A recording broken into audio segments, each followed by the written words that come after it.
ये वही संक्षिप्त शिव पुराण, इसके एक रुद्र संहिता के ही अध्याय 9 में इन चारों का वर्णन है। अध्याय 9 और पृष्ठ नंबर ये है 110। पीछे से वर्णन चला रहा है, हम अपने जो काम की बातें हैं उनको लेते हैं। इस प्रकार ब्रह्मा, विष्णु और रुद्र इन तीनों देवताओं में गुण हैं। रजगुण ब्रह्मा, सतगुण विष्णु, तमगुण शंकर, इन तीनों देवताओं में गुण है। तीन हो गए और चौथा फिर वो परंतु शिव गुणातीत माने गए। ये काल इनसे न्यारा है।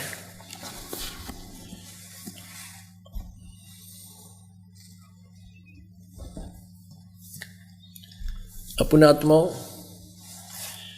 अब देवी भागवत के अंदर एक बहुत विस्तार से ये जानकारी आपको मिलेगी, आप हैरान रह जाओगे। इसी के विषय में गरीबदास महाराज जी को परमात्मा ने ज्ञान बताया, तब उन्होंने कहा था, मोती मुक्ता दर्शत नाही, ये जग है सब अंदरे, दिखत के तो नैन चश्म, इनका फेरा मोतिया बंदरे।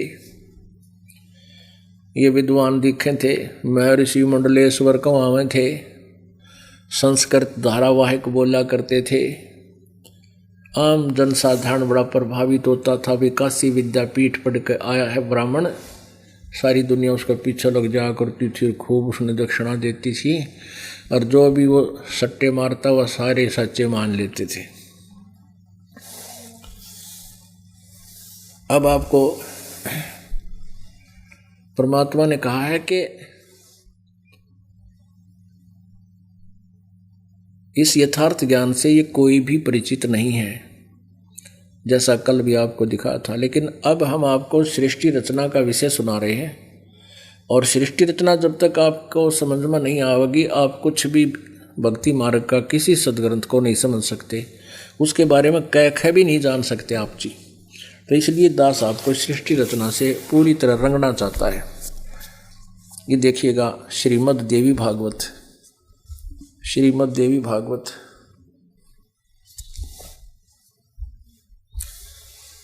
गीता प्रेस गोरखपुर से प्रकाशित है। हनुमान प्रसाद पोदार और चिमन लाल गोस्वामी इसके संपादक हैं।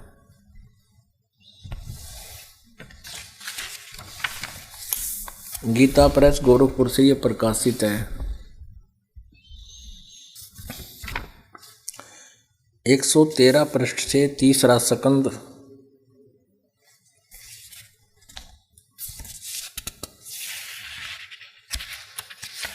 तीसरा सकंद और इसका प्रथम अध्याय है। ये देखिएगा,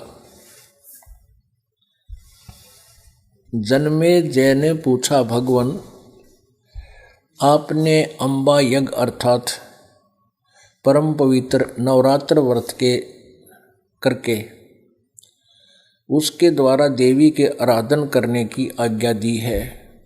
अतः वे कौन देवी हैं, कैसे और कब प्रकट हुई, उनके पधारने का क्या उद्देश्य है, तथा वे किन गुणों से विभूषित है। अंबा यज्ञ किस प्रकार होती है, उसका कैसा स्वरूप है और क्या विधान है। दयानिधे आप सर्वज्ञान संपन्न है। ब्रह्मन साथ ही विस्तार पूर्वक ब्रह्मांड की उत्पत्ति भी कहिए, क्योंकि भूदेव ब्रह्मांड के विषय में जो कुछ भी कहा गया है वह जैसा जो है, ये सभी बातें आप जानते हो। मैंने सुना है कि ब्रह्मा, विष्णु और रुद्र ये तीन सगुण देवता हैं। कर्म से सृष्टि, पालन और संहार कार्य का उत्तरदायित्व इन पर रहता है।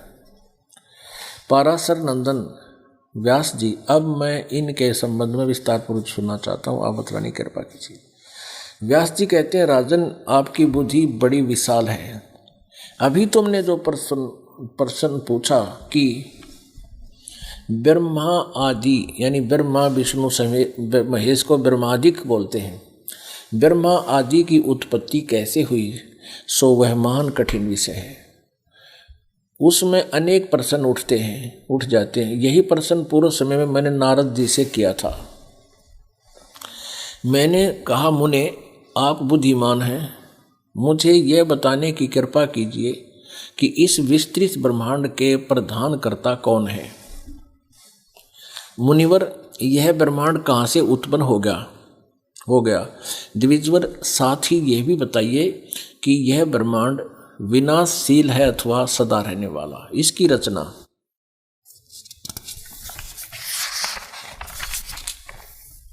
रचना करने वाला कोई एक है अथवा बहुत से इसके रचयिता है। कर्ता के अभाव में कार्य का होना असंभव है। यह प्रश्न मेरे मन में उठा करता। कुछ लोग भगवान शंकर को परम कारण मानकर जगत का रचयिता बतलाते हैं। कुछ तो भगवान शंकर को बताते हैं। वे कहते हैं कि दूसरे कई लोग भगवान विष्णु की प्रशंसा किया करते हैं कि वे शक्तिशाली पुरुष हैं, अव्यक्त अखिल ऐश्वर्य के संपन्न परब्रह्म परमात्मा है। और कुछ दूसरे लोग ब्रह्मा जी को सृष्टि का प्रधान कारण बतलाते हैं। कितने आचार्य भवानी को संपूर्ण मनोरथ पूर्ण करने वाली बतलाते हैं। वे आदि माया महाशक्ति एवं परम पुरुष के साथ रहकर कार्य संपादन करने वाली प्रकृति है। प्रकृति दुर्गा के लिए संबोधित है, ध्यान रखना। ब्रह्म के साथ उनका अभेद संबंध है। दुर्गा का इस काल रूपी ब्रह्म के साथ अभेद संबंध है। ये पति पत्नी रूप में है। वे सृष्टि सतीथि और संहार कार्य में संलग्न रहती है। संपूर्ण का प्राणियों एवं देवताओं की भी जननी है। वे जननी है, उनका कभी जन्म और मरण नहीं होता। कितने श्रेष्ठ मुनि कहते हैं कि जो निरंजन निराकार निर्लेप निर्गुण अरूप एवं व्यापक ब्रह्म है, उन्हीं से जगत की सृष्टि हुई है। कहीं कहीं वेद और उपनिषद में वे ही ब्रह्म तेजों में बतलाए गए हैं। वे प्रधान पुरुष हैं। हजारों मस्तकों, आँखों, कानों, हाथों, मुखों व चरणों से संपन्न है। प्रकाश विष्णु का चरण है। यह बात स्पष्ट रूप से कही गई है। विद्वान पुरुष शांत निरंजन विराट पुरुष को प्रधान बताते हैं। कुछ दूसरे प्राचीन रहस्य को जानकर लोग उन्हें पुरुषोत्तम कहते हैं। अच्छा देखो, अब व्यास जी ने पूछा था नारद से, अब नारद जी कह रहे हैं। जन्मेजय जो पांडवों का पोता था, राजा परीक्षित का बेटा, वो प्रश्न करता है व्यास से। व्यास कहता है कि जो प्रश्न तूने कहा ना ब्रह्मांड की रचना, मैंने नारद से पूछी थी। तो नारद जी के बताओ है। देखिए, नारद जी कहते हैं, व्यास जी, प्राचीन समय की बात है। यही संदेह मेरे हृदय में उत्पन्न हो गया था। तब मैं अपने पिता अमित तेजस्वी ब्रह्मा जी के स्थान पर गया और उनसे इस समय जिस विषय में तुम मुझसे पूछ रहे हो उसी विषय में मैंने पूछा। मैंने कहा, पिताजी, यह संपूर्ण ब्रह्मांड कहाँ से उत्पन्न हुआ है? विभो, आपने सम्यक प्रकार से इसकी रचना की है। अब नारद कहे, आपने रचा है अथवा विष्णु इसके विश्व के रचयिता है, या शंकर ने इसकी सृष्टि की है। जगत प्रभु, आप विश्व के आत्मा हैं, सच्ची बात बताने की कृपा करें। नारद ने बेरा पिताजी गपोड़ भी पेल लगा, जब ना समझ में आओगी, झूठ भी बोलता है। कहा, सच्ची बात बताइए। नहीं, सच्ची बात कहने की क्या जरूरत थी? बताओ, जो बताओ वो सब फाइनल है। तथा कौन देवता सबसे बड़े एवं सर्वसमर्थ हैं? निष्पाप ब्रह्मा जी। इन सभी प्रश्नों का समाधान करके मेरे हृदय के संदेह को दूर करने की कृपा कीजिए। सत्यवती नंदन व्यास जी, नारद जी कह रहे हैं कि हे व्यास जी, इस प्रकार मेरे प्रश्न करने पर लोक पिता में ब्रह्मा मुझसे कहने लगे। ब्रह्मा जी ने कहा, बेटा, मैं इस प्रश्न का क्या उत्तर दूं? यह प्रश्न बड़ा ही जटिल है। तुम भगवान विष्णु से उसका समुचित समाधान पा सकते हो। महामते, ये बात मैंने टला के विष्णु का निसरकाव है, लेकिन फिर भी जो जानता है बता रहा है। महामते, इस संसार में कोई भी रागी पुरुष ऐसा नहीं है जिसे यह रहस्य विदित हो। यानी सृष्टि रचना के बारे में कोई नहीं जानता। जो त्यागी, अहंकार रहित एवं ईर्षा शून्य है, वही इस रहस्य को जान सकता है। पूर्व काल में सर्वत्र जल ही जल था। सथा और जंगम जितने प्राणी में कोई भी नहीं थे। तब कमल से मेरी उत्पत्ति हुई। उस समय मुझे सूर्य, चंद्रमा, वृक्ष तथा पर्वत कोई भी दिखाई नहीं दे रहा था, नहीं पड़े। मैं कमल की कणका पर बैठकर विचार करने लगा, इस अगाध जल में मैं कैसे उत्पन्न हो गया, कौन मेरा रक्षक है, तथा इस प्रलय काल में सृष्टि एवं संहार करने वाले कौन वशिष्ठ पुरुष हैं। कहीं भी स्पष्ट रूप से भूमि भी नहीं दिखती जिस पर यह जल टिका हुआ है, यह कमल कैसे उत्पन्न हो गया। यों विचार करके मैं जल में उतरा। 1000 वर्ष तक पृथ्वी का अन्वेषण करता रहा, इस पर भी मुझे उस जल का कहीं और छोर नहीं मिला। इतने में आकाशवाणी हुई, तप करो तप करो। अब ध्यान से देखना कि यहाँ से बिजली गिरी थी तप करण की या हठ योग करण की, जो किसी सदग्रंथ में नहीं है, प्रमाणित सदग्रंथ जैसे गीता और वेदों में। इस काल ने आकाशवाणी की ब्रह्मा को, तप करो तप करो। कहते तब मैंने तपस्या आरंभ की। कमल पर बैठे ही 1000 वर्ष तक मैं तप करता रहा। फिर उसी समय सृष्टि करो, ऐसी आकाशवाणी सुनाई पड़ी। परमात्मा ने अपनी वाणी में कहा है, तपो तपो कर वाक्य सुनाया, लोक रचो बल मेरी माया। फिर कहते सृष्टि करो, तपो तपो तपो तपो कर वचन सुनाया, तप करो। और फिर कहा सृष्टि करो, ऐसी आकाशवाणी सुनाई पड़ी। उसे सुनकर मैं बड़े आश्चर्य में पड़ गया। सोचा कि किसकी सृष्टि करूं अथवा मेरा क्या कर्तव्य है। उसी समय मधु और कैटब नाम के 2 भयंकर दानव सामने आए गए। वे उस महावर्ण में मुझसे युद्ध करने की इच्छा प्रकट करने लगे। मैं उनसे भयभीत हो उठा। तब कमल का डंठल पकड़कर जल में उतरा। वहां मुझे एक परम अद्भुत पुरुष के दर्शन मिले। उनका श्री विग्रह मेघ के समान श्याम था, पीताम्बर पहने था, 4 भुजाएं थी, शेषनाग की सैया पर सोए थे। उन जगत प्रभु के गले को वनमाला सुशोभित कर रही थी। शंख, चक्र, गदा और पद्म, इन 4 आयुधों से शस्त्रों से वे अनुपम शोभा पा रहे थे। ऐसे शेषशायी भगवान विष्णु का मुझे दर्शन हुआ।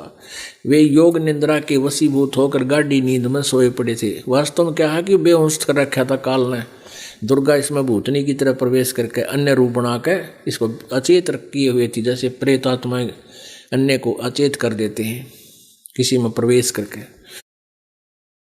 उनकी सारी चेष्टाएं शांत थी। विष्णु जी बेहोश पड़ा था। नारद जी शेष नाग की सैया पर सोए हुए उन प्रभु को देखकर मेरा मन चिंतित हो उठा। इतने में भगवती योग निंद्रा याद आ गई। मैंने उनका सत्वन किया। तब वे कल्याणमयी भगवती श्री विष्णु के विग्रह से निकलकर वह भूतनी की तरह उसमें बढ़ रही थी, बेहोश कर रही थी उसको, अन्य रूप धारण करके। एक सिद्धि बहु चोलेदार है। श्री विष्णु के विग्रह से निकलकर, शरीर से निकलकर अचिंत रूप धारण करके आकाश में विराजमान होगी। वह भूतनी निकल कर ऊपर आकाश में दिखाई दी। दिव्य आभूषण उनकी छवि बढ़ा रहे थे, सारे गहने पैर रखे थे। जब योग निद्रा भगवान विष्णु के शरीर से अलग होकर शरीर से निकल गई, आकाश में विराजने लगी, तब तुरंत श्री हरि उठ बैठे। वह भूतनी करी थी, उस भूतनी की तरह इसके अंदर दुर्गा बढ़ गई थी, अन्य रूप धारण। ये तीनों ही ऐसे कर रखे थे, ब्रह्मा भी, विष्णु भी, शिव जी। इनको पैदा करके सच्चाई से अपरिचित रखने के लिए इनको कोमा में रखा जाता है। योग निंद्रा भगवान विष्णु के शरीर से अलग होकर आकाश में विराजने लगी, तब तुरंत श्री हरि उठ बैठे। उन्होंने मधु और कैटब के साथ 5000 वर्ष तक बड़ी घमसान लड़ाई की। तब वे दैत्य मरे और वो 5000 वर्ष तक विष्णु लड़ता रहा उन राक्षसों से, मधु और कैटब से। वह उससे तब भी नहीं मरे कैसे कि दुर्गा ने फिर अपने अदाएं दिखाई। वो दुष्ट उस दुर्गा की तरफ बुरी नज़र से उसकी तरफ देखने लगे। 5-6 विष्णु ने मार दिए। इसके बाद भगवान विष्णु ने पहले देवी के कटाक्ष से मधु और कैटब मोहित हो गए थे। उसके बाद भगवान विष्णु ने गोद में लिटाकर उन्हें वहीं प्राणों से रहित कर दिया। ओहो, इनकी शुरुआत तो मार काटते सुत्या उठते विष्णु लाग गए न मारन, जन्म होते ही। अब वहां मैं और भगवान विष्णु दो थे, वहीं रुद्र भी प्रकट हो गए, यो शंकर भी आ गया, काल का तीसरा बेटा तमोगुण। हम तीनों को भगवती अध्याशक्ति के दर्शन हुए। वो सामने जो खड़ी थी अन्य रूप धारण करके, उसने दुर्गा का रूप बना लिया। उन्हें देखकर मन मुग्ध हो गया। हमने उनकी उत्तम स्तुति की। तब वे आदि शक्ति हम लोगों से कहने लगी। देवी ने कहा, दुर्गा ने, ब्रह्मा विष्णु और महेश्वर, ये रुद्र कहो और चाहे महेश कहो, वही रुद्र भी प्रकट हुए। इन तीनों से कहता है, ब्रह्मा विष्णु और महेश्वर, तुम भली भांति सावधान होकर अपने अपने कार्य में संलग्न हो जाओ। सृष्टि, सचिथि और संहार ये तुम्हारे कार्य हैं। ब्रह्मा जी कहते हैं, भगवती अध्याशक्ति की यह वाणी बड़ी मधुर, सुंदर एवं सुखप्रद थी। हमने वह स्पष्ट सुनी।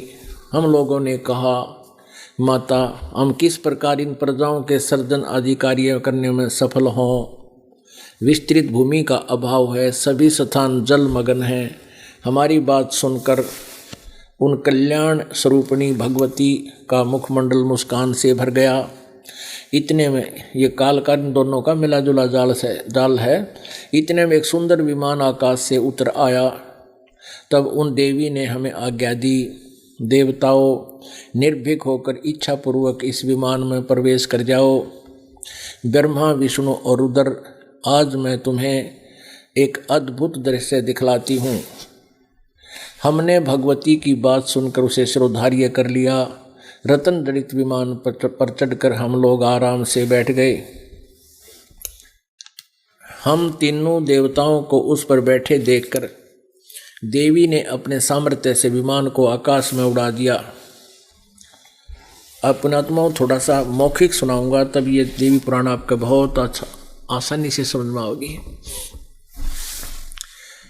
अब काल के आदेश से, और वो गुप्त रहता है, कभी किसी के सामने नहीं आता। दुर्गा ने विमान में बैठा के तीनों को, ब्रह्मा विष्णु महेश को, आकाश में उड़ा दिया। ये वहाँ पहुँचे ब्रह्मलोक में।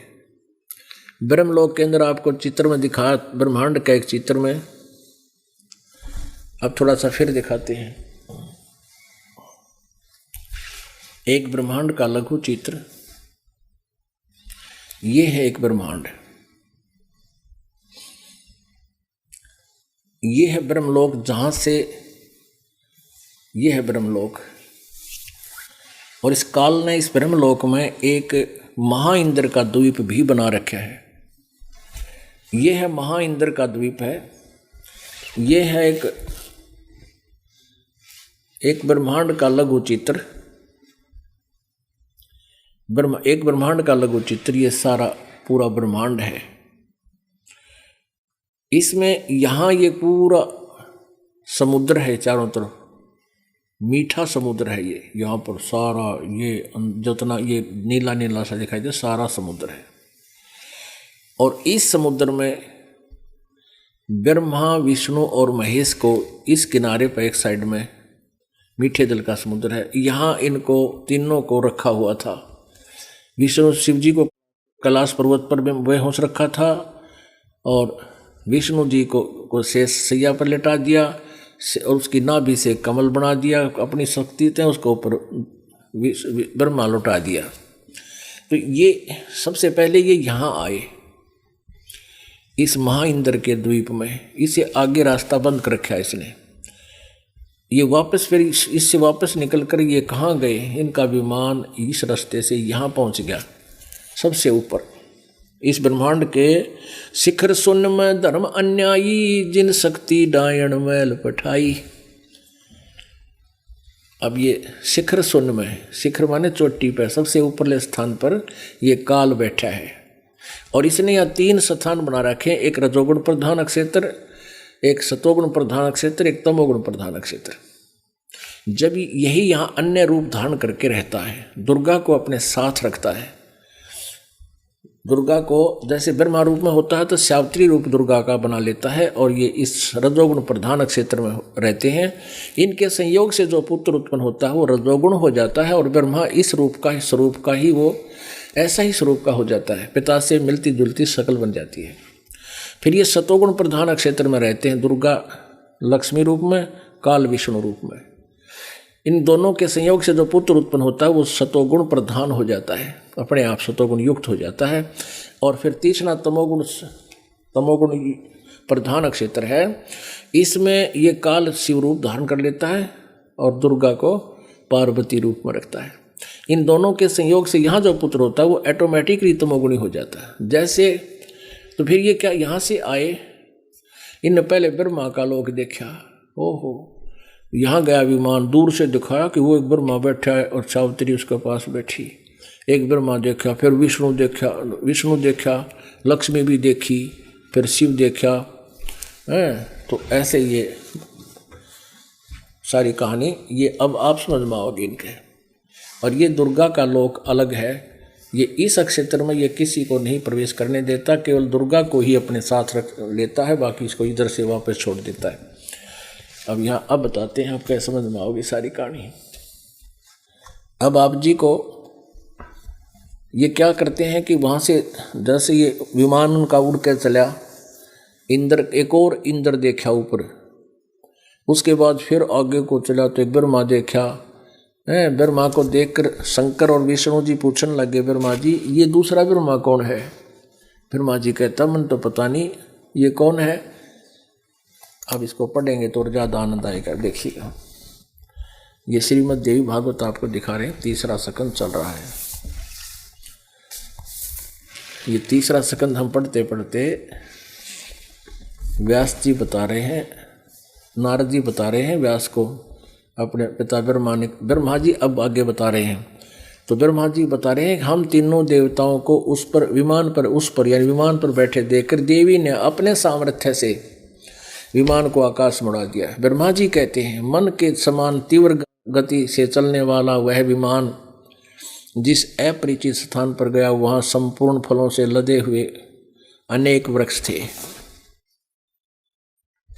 आगे एक अत्यंत सुंदर नगर दिखाई पड़ा, अद्भुत चार द्वारी उस नगर की छवि बढ़ा रही थी। उसमें बहुत ऊंचे ऊंचे महल थे, उचित स्थान पर यज्ञशालाएं बनी थी।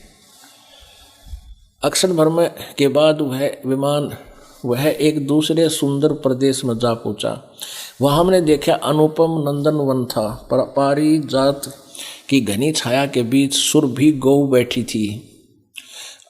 पास में ही ऐरावत हाथी विराजमान था। सैकड़ों अप्सराएं, यक्ष, गंधर्व और विद्याधर उस पारिजात के उपवन में गाते एवं विहार करते थे। देखा तो वहीं महाभाग इंद्र भी थे। उनके समीप उनकी प्राण प्रिय सची विद्यमान थी। उस स्वर्ग के दृश्य को देखकर, ये महास्वर्ग है पुण्यात्माओं, देखियो ब्रह्मलोक है, वो आश्चर्यचकित हो गए। हम इतने में हमारा विमान तेजी से चल पड़ा और दिव्य धाम ब्रह्मलोक में जा पहुंचा। ये ऊपर ब्रह्मलोक क्षेत्र है, उसमें संपूर्ण देवता उस नगर के सामने मस्तक झुकाया करते थे। वहाँ एक दूसरे ब्रह्मा विराजमान थे।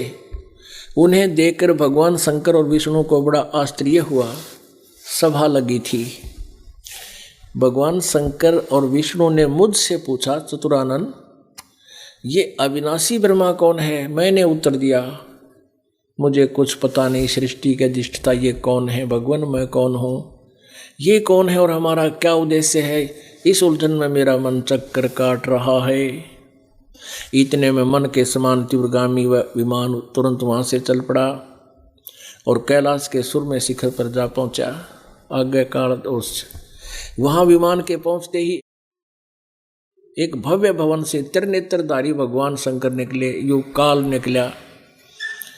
वे नंदी वृषभ पर बैठे थे। उनके 5 मुख थे और 10 भुजाएं थी, युकाल था, मस्तक पर चंद्रमा सुशोभित हो रहा था। अक्षण भर के बाद वह विमान उस शिखर से भी पवन के समान तेज चाल से उड़ा और बैकुंठ लोक में पहुंच गया। वहां जहां भगवती लक्ष्मी का विलास भवन था। बेटा नारद, ये काल बैठा था विष्णु रूप में, वहाँ लक्ष्मी दुर्गा थी लक्ष्मी रूप में। बेटा नारद, वहाँ मैंने जो संपत्ति देखी उनका वर्णन करना मेरे लिए असंभव है। उस उत्तमपुरी को देखकर विष्णु, जो हमारे साथ विष्णु बैठा था, काल का पुत्र है, उनके साथ जो तीनों बैठे थे, उस उत्तमपुरी को देखकर विष्णु का मन आश्चर्य के समुद्र में गोता खाने लगा। वहाँ कमल लोचन श्री हरि विराजमान थे। एक विष्णु और बैठा था, यो काल था विष्णु रूप में। अलसी के फूल के समान उनके श्री विग्रह की कांति थी। पीतांबर पहने थे, 4 भुजाएं थी। वे पक्षी राज गरुड़ पर विराजमान थे। दिव्य आभूषणों से उनकी अनुपम शोभा हो रही थी। प्राण प्रिया लक्ष्मी चंवर ढुरा रही थी। उन सनातन श्री हरि की झांकी पाकर हम सभी भौचक्के से रह गए।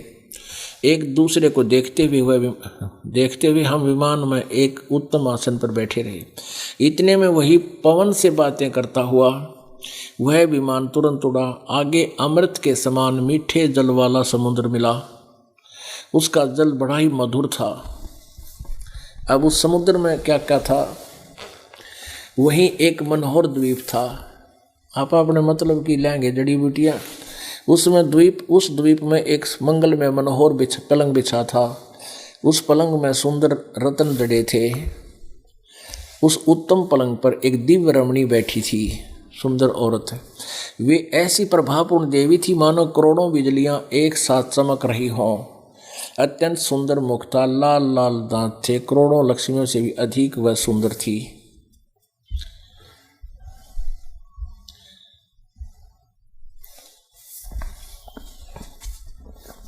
उन्हें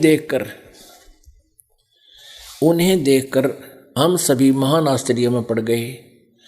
कुछ समय तक हम वहीं ठहरे रहे। आपस में कहने लगे, ये सुंदरी कौन है और इसका क्या नाम है? इनकी माँ है और इनका पहचान में नहीं आई। अब ये लीला करेंगे, अब परमात्मा ही इनको सद्बुद्धि देगा और प्रकट करवाएगा इनसे वो रहस्य। हम इसके विषय में बिल्कुल अनभिज्ञ हैं। ये कहते हैं ये सुंदरी कौन है और इसका क्या नाम है, हम इसके विषय में बिल्कुल अनभिज्ञ हैं। इसके हजारों नेत्र, हजारों हाथ, हजारों मुख और हैं। दूर से देखने में यह कितनी सुंदर प्रतीत हो रही है। ये न कोई अप्सरा है और न कोई गंधर्व कन्या एवं देव कन्या है। यहाँ देखिएगा। नारदियों संदेहग्रस्त होकर हम लोग वहाँ रुके रहे। तब भगवान विष्णु ने उन चारों साहिनी भगवती को देखकर विवेक पूर्वक निश्चय कर लिया कि ये भगवती जगदम्बिका है। अब काल ने इनकी बुद्धि ऑन कर दी थोड़ी सी। तब उन्होंने कहा कि ये भगवती हम सबकी आदि कारण है। महाविद्या महामाया इसके नाम है। ये पूर्ण प्रकृति है। प्रकृति दुर्गा को कहते हैं, ये ध्यान रखना। अब 120 पृष्ठ पे तीसरा सकंद चल रहा है। 120 पृष्ठ पे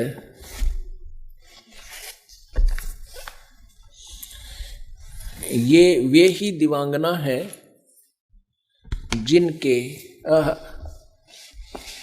जिनके पर्यावरण में मुझे दर्शन हुए थे। जब पानी था, पानी ही पानी था। उस समय मैं, विष्णु जी कहते हैं, उस समय मैं बालक रूप में था और मुझे पालने पर ये झुला रही थी। वट वृक्ष के पत्थर पर एक सुदृढ़ शैया बिछी थी। उस पर लेटकर मैं पैर के अंगूठे को अपने कमल जैसे मुख में लेकर चूस रहा था। उन्हें देखकर मुझे पहले की बात याद आ गई। ये हम सबकी जननी है। अब ये फिर वही आ जाते हैं जो आपको बार बार हम दिखाते हैं। अब इसकी कड़ी जुड़ जाएगी। तीसरा सकंद 123 पृष्ठ।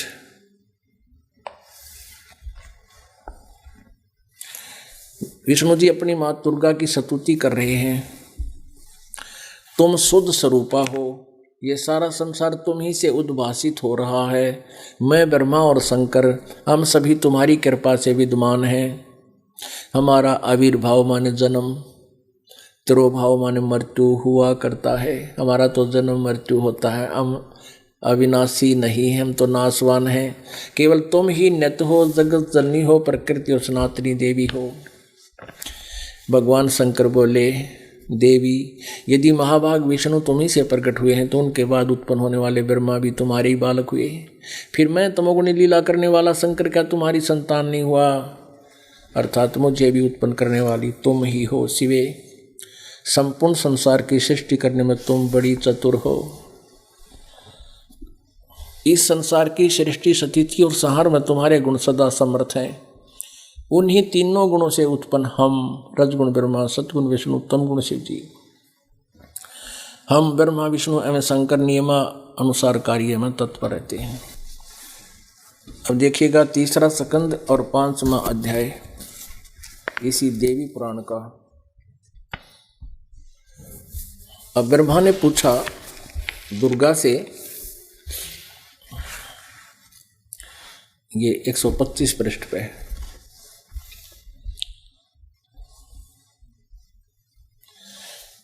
अब ब्रह्मा जी पूछ रहे हैं अपनी माता दुर्गा से, ये यहाँ से शुरू होता रहा, यहाँ से प्रसंग शुरू हुआ। ब्रह्मा जी कहते हैं 125, इस मूर्त और अमूर्त जगत का आधार तुमसे पूर्व कोई भी दूसरा पुरुष नहीं था, कोई तीसरा भी नहीं था। एकम एव द्वितीयम ब्रह्म, इस वेद के वचन को व्यर्थ कहना तो बनता नहीं। और इधर अनुभव दूसरी बात कहता है। कहते वेद तो इन्हों का है वो एकम, जैसे गीता जी अध्याय नंबर 18 के श्लोक नंबर 66 में कहा कि सर्वधर्मान परित्यज माम एकम शरणम व्रज। कहते हैं जो वेद तो ये कहता है एकम अद्वितीयम ब्रह्म, वो एकम सर्वशक्तिमान अद्वितीय ब्रह्म है। इस वेद के वचन को व्यर्थ कहना तो बनता नहीं, ब्रह्मा का है। और इधर अनुभव कुछ दूसरी बात कहता है। इस प्रकार वेद वाक्यों और अनुभवों में अत्यंत विरोध उत्पन्न हो रहा है। वेद कहते हैं एकम एव अद्वितीयम ब्रह्म, यह तो है, तो क्या वह आत्म स्वरूपा तुम ही हो? दुर्गा से पूछ रहे हैं क्या वो ब्रह्म तुम ही हो क्या? जबकि युग तक काल है। दुर्गा कैसे बकाओगी न, देखिए, या कोई और पुरुष है या कोई और भगवान है? ब्रह्मा पूछा अपनी माता है, और माता उस काल के डर से कति नहीं बताती सच्ची। मेरे इस संदेह को दूर करने की कृपा करो। किसी महान पुण्य के प्रभाव से मुझे तुम्हारे चरणों की सेवा सुलभ हुई है। तुम स्त्री हो व पुरुष, यह रहस्य भी मुझे विशद रूप से कृपा करके बताओ। अब यह दुर्गा क्या कहती है? ब्रह्मा जी कहते हैं इस प्रकार मैंने जब भगवती जगदम्बिका से विनय पूर्वक पूछा, तब वे मधुर वाणी में मुझसे कहने लगी। देवी ने कहा, मैं और ब्रह्म एक ही हैं। अलग ही सत्यवाणी में, मुझ में और इन ब्रह्म में कोई किंचित मात्र भी भेद नहीं है। यानी दो तो हैं ये, मुझ में और इन ब्रह्म में। वे जो हैं वही मैं हूँ, और जो मैं हूँ वही वे हैं। बुद्धि के भ्रम से भेद प्रतीत हो रहा है। हम लोगों के सूक्ष्म भेद को जो जानता है, अब देखिए अभी तोड़ पाट रहा है कि हम लोगों के सूक्ष्म भेद को, यानी काल और दुर्गा के भेद को जो जानता है वह है बुद्धिमान पुरुष है। वो तत्वदर्शी संत है, वो बुद्धिमान पुरुष है। उसके संसार सागर से मुक्त होने में कुछ भी संदेह नहीं। और फिर क्या कहती है? ब्रह्म एक ही है। आगे देखियो, मैं शक्ति रूप धारण करके पराक्रम करती हूँ। गौरी, ब्राह्मणी, रुद्री, ऐसे ऐसे ये सब मेरे ही रूप हैं। शिवा का बोरी, विभिन्न कार्यों के उपस्थित होने पर उन देवियों के भीतर अपनी शक्ति स्थापन करके मैं ही सारी व्यवस्था करती हूँ। हाँ, उस देवी को निमित्त बना लेना मेरा स्वभाव है।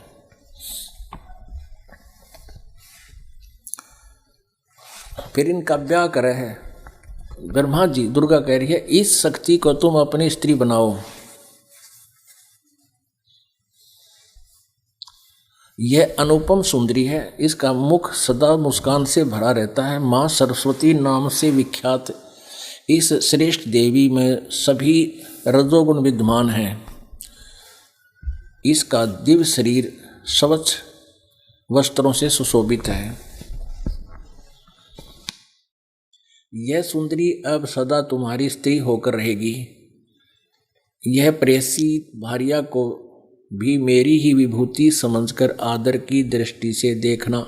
इसका दुर्गा ने अपना अन्य रूप बनाया था। फिर देखिए, इस प्रकार मुझे आज्ञा देकर, ये 128 पृष्ठ पे, इस प्रकार मुझे आज्ञा देकर प्रसन्न वंदना भगवती जगदम्बा ने भगवान विष्णु से कहा, विष्णु मन को मुग्ध करने वाली इस लक्ष्मी को लेकर अब तुम भी पधारो, यानी जाओ। यह सदा तुम्हारे वक्ष स्थल में विराजमान रहेगी, इसमें कंचित मात्र संदेह नहीं।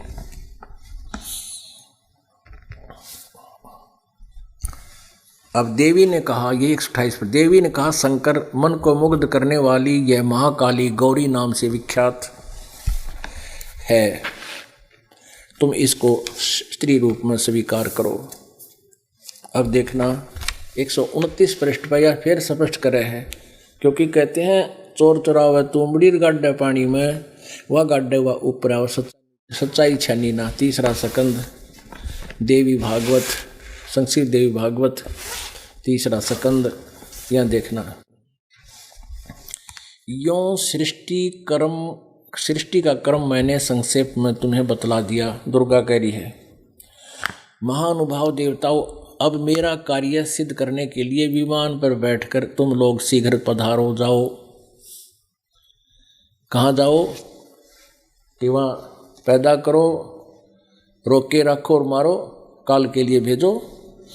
कोई कठिन कार्य उपस्थित होने पर, ब्रह्मा विष्णु महेश को कह रही है दुर्गा, जब तुम मुझे स्मरण करोगे मैं सामने आ जाऊंगी। देवताओं, मेरा तथा सनातन परमात्मा का ध्यान तुम्हें सदा करते रहना चाहिए। या दो बता दिए, वहाँ तक कह छी एक कहे मैं भी वही मैं वो मैं, अरे स्पष्ट कर दिया कि मेरा और सनातन तथा सनातन परमात्मा का ध्यान तुम्हें सदा करते रहना चाहिए। हम दोनों का स्मरण करते रहोगे। अब हो गए ना दो, वानों थी ना बुद्धि के भेद से दो हैं। और फिर ने भी बता दिया, जो हमारी सही जड़ न जानता है, हमारे मूल को जानता है, वो विद्वान पुरुष है। हम दोनों का स्मरण करते रहोगे तो तुम्हारे कार्य सिद्ध होने में किंचित मात्र भी संदेह नहीं रहेगा। अब लंबा प्रकरण है। परमात्मा प्यारी आत्मा, बुद्धिमान को संकेत ही बहुत होता है। अब ये सृष्टि रचना आप जी को पुराणों से बता दी। वैसे तो इसका बहुत विस्तार है, लेकिन फिर समय आने पर आपको फिर बताएंगे। अब आपको जो प्रसंग चल रहा है कि आज का ये महत्वपूर्ण दिन फाल्गुन सुदी द्वादशी, परमात्मा स्वयं आए चलकर सतलोक से। उस परमेश्वर ने ये सारी सृष्टि रचना यथार्थ रूप में बताई। 600 वर्ष पहले बताई थी। 250 वर्ष पहले गरीबदास जी को आकर के यही जो कि तुम सृष्टि रचना सुना गए, जो गरीबदास जी ने अपनी अमृतवाणी में भी लिपिबद्ध की हुई है। और धर्मदास जी ने 600 लगभग 550 वर्ष पहले कबीर सागर में भी या नो की नो वर्णित है। अब ये पुराण भी समर्थन कर रहे हैं परमात्मा की 600 वर्ष पहले बोली उस सच्चिदानंद घन ब्रह्म की वाणी, कबीर वाणी का, कि ब्रह्मा विष्णु महेश नासवान है, इनकी जन्म मृत्यु होती है, इनके माता पिता हैं। कबीर परमेश्वर जी एक प्रश्न किया करते थे, कौन ब्रह्मा का पिता है, कौन विष्णु की माँ, शंकर का दादा कौन है, पंडित जी दो बता। अब किसी के पास जवाब नहीं था, पीछे पड़ दिए, तो झूठा है, कपटी है, अज्ञानी है, अशिक्षित है, इसको वेदों और पुराणों का क्या ज्ञान है।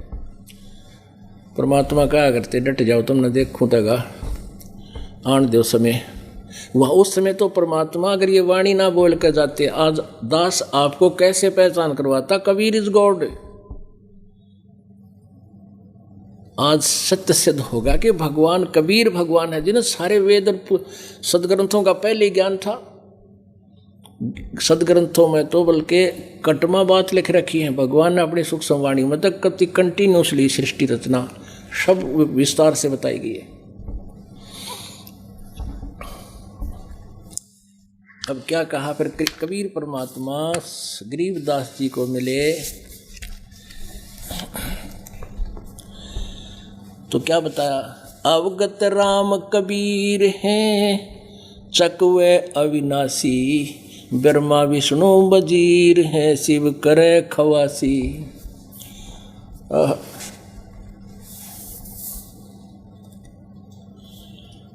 के अवगत राम कबीर हैं, अविगत जिसकी स्थिति से कोई परिचित नहीं, वो राम वो साहब कबीर जी हैं। और वो चकवे अविनाशी, ओए होए चकवे अविनाशी, चकवे माने चक्रवर्ती। अब जैसे ब्रह्म कितने समय तक है रहता है, स्थिर है, पर ब्रह्म कितने समय तक स्थिर है, और पूर्ण परमात्मा सदा के लिए स्थिर है, अविनाशी है। सुख सागर राम कबीर है दुख दूर निवारे, ओए होए वो पाप काटने वाला, पाप का हरण करने वाला। सुख सागर राम कबीर है दुख दूर निवारे, 84 को मेट के भव सागर त्यारे, तत् कहन को राम है दूजा नहीं देवा, तत् कहन को राम है दूजा नहीं देवा, ब्रह्मा विष्णु महेश से जाकी करते हैं सेवा। अब ये सभी जितने भी देवता ऋषि महर्षि हैं ये उस एकम अद्वितीयम ब्रह्म को ही पाने का प्रयत्न कर रहे हैं। गीता जी अध्याय नंबर 18 के श्लोक नंबर 66 में जिसके विषय में लिखा है कि सर्वधर्मान परित्यज्य माम एकम शरणं व्रज अहं तवा सर्व पापे भय मोक्षामि मा शुच। लेकिन उसके पाने की विधि उन वेदों में नहीं है। तो क्या बताते हैं, जप तप तीर्थ थोथरे जाकी क्या आशा, और कोटि यज्ञ पुण्य दान से जम कटे नहीं फांसा। अब क्या बता रहे हैं कि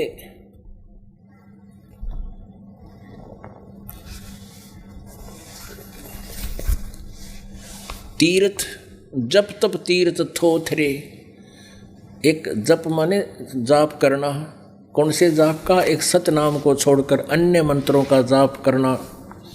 जप तप तीर्थ थोथरे जाकी क्या आशा, और कोट यज्ञ करोड़ यज्ञ पुण्य दान से कटे जम न फांसा। यम का फांसा, काल का फंदन, ये फांस ये बंधन नहीं कट सकते, काल के बंधन नहीं कट सकते। क्या बताते हैं, अब जैसे आप जी को बताया कि यथार्थ साधना ना करके कोई तो हवन हवन ही करता है। गीता जी अध्याय नंबर 4 के श्लोक नंबर 25 से लेकर 31 तक यही बताया गया है। कोई तो यज्ञ करता है, कोई हवन करता है, कोई केवल स्वाध्याय ही करता है, कोई योग आसन ही करके अपने को निश्चित मान रहा है। तो क्या बताते हैं कि कोट यज्ञ पुण्य दान से कटे नहीं यम फांसा। जैसे पुण्यात्माओं ये अच्छी आत्माएं दान भी बहुत करती हैं, हवन भी यज्ञ भी करती हैं, हवन भी करते हैं, लेकिन उनके पास यथार्थ मंत्र ना होने से वो यज्ञ वो दान पुण्य व्यर्थ होता है। अब जैसे खेत में बीज बोया नहीं गेहूं का और उसमें खाद सिंचाई डालना शुरू कर दिया, जल, अब उसका क्या लाभ होगा, घास उग जाएगा। और जिसके उद्देश्य से वो किसान ने खेत खरीदा है वो बीज बोए बिना केवल खाद और जल डालते रहे खेत में, कोई यूज नहीं। ऐसे जिसके पास सत भक्ति सतनाम या सच्चा मंत्र पूर्ण संत से लेकर जाप करने का नहीं है, चाहे वो कितना हवन करें, यज्ञ करें, कितना दान करें, वो तो ऐसा है बीज रहित खेत में खाद और जल डालना। सिंचाई करना। अब जैसे कोई रोगी है, उसको दीर्घ रोग है, जीर्ण शीर्ण शरीर हो गया है, तो डॉक्टर के पास जाते हैं। डॉक्टर सबसे पहले ग्लूकोज लगाता है। ग्लूकोज रोग काटने की दवाई नहीं है, वो तो शरीर को सपोर्ट देती है, पानी की कमी को पूरा करती है। और ये थी उस डॉक्टर के पास वो रोगनाशक ट्रीटमेंट नहीं है, तो केवल उस ग्लूकोज से वो काफ़ी समय तक जीवित नहीं रख सकता, थोड़ा बहुत राहत अवश्य मिलती है। तो पुण्यात्माओं, यहाँ क्या बताया है? तत् कहण को राम है दूजा ना देवा। कहते वैसे विचार भिन्नता बताने के लिए इन ब्रह्मा विष्णु महेश ब्रह्म परब्रह्म को भी राम बोल रहे हैं, लेकिन और राम है ही नहीं, और परमात्मा है ही नहीं, एक ही है, वो सतपुरुष ही एक परमात्मा है। और तीर्थ जप तप तीर्थ थोथरे, ये दूसरे मंत्र ओम नमः शिवाय, ये अकाल मूर्त ज्योति निरंजन सतपुरुष, ये निरंकार ओंकार, ये कहते ये व्यर्थ मंत्र है। राधे राधे श्याम मिला दिन का बेशक जप करो। जप तप तीर्थ थोथरे जिनकी क्या आशा, और कोट यज्ञ पुण्य दान से यम कटे नहीं फांसा। यहाँ लेन वहाँ देन है, ये मिटे नहीं झगड़ा। वो बिना पंथ की बाट है, पावे को दकड़ा। बिन इच्छा जो देत है, सो दान कहावे। फल बचनी तास का फिर अमरापुर जावे। अब क्या बताते हैं कि जैसे आपने यहाँ पर, अब दूसरी बात ये है कि परमात्मा का विधान समझाने के लिए पुण्यात्माओं बहुत ढेर सारा समय चाहिए। 1 महीना तो लगातार सुनना चाहिए तुमने, 2-2 दिन में 3-3 घंटे, तब जाके अब बात समझ में आवे। फिर भी बहुत कृपा प्रभु की, आपको 15वें दिन 10वें दिन ये सत्संग सुनने को मिल रहा है। और उधर से परमात्मा आपकी जमानत भी करवा के लावे है। यहाँ पर आप नहीं आ सकते, ये भूल जाना। ये तो दयालु भगवान है, आपके ना जाने कितने तो संकटों को टालता है, आपकी रुकावटों को दूर करता है जब आप हृदय से मालिक के यहाँ आने की चेष्टा करते हो। तो क्या बताते हैं कि एक तरफ तो ये कहते हैं कि भाई परमात्मा कह रहे हैं कि ये सब व्यर्थ है, दान धर्म जो करते हैं। फिर ये भी कहते हैं कि जो जैसा कर्म करता वैसा फल भी मिलेगा। तो क्या बताया कि यहाँ देन वहाँ लेन है, यूँ मिटे नहीं झगड़ा। यहाँ दान कर दिया, तप कर लिया, स्वर्ग महास्वर्ग में चले गए, वहाँ देवता बनकर उसका नाश कर दिया, होटल में जा बैठे, नो सोच लो अपनी पूंजी को खर्च करके फिर आगे। कहते ये मिटे नहीं झगड़ा, ये चक्कर तुम्हारा कभी समाप्त नहीं होगा। ये समाप्त होगा कैसा, ये कैसे समाप्त होगा, उसके लिए क्या बताते हैं? मन तू चल रे सुख के सागर, जहाँ शब्द सिंधु रत्नागर। मन तू चल रे सुख के सागर, जहाँ शब्द सिंधु रत्नागर। भाई कोट जन्म तन भरमत होगे, कुछ ना हाथ लग्या।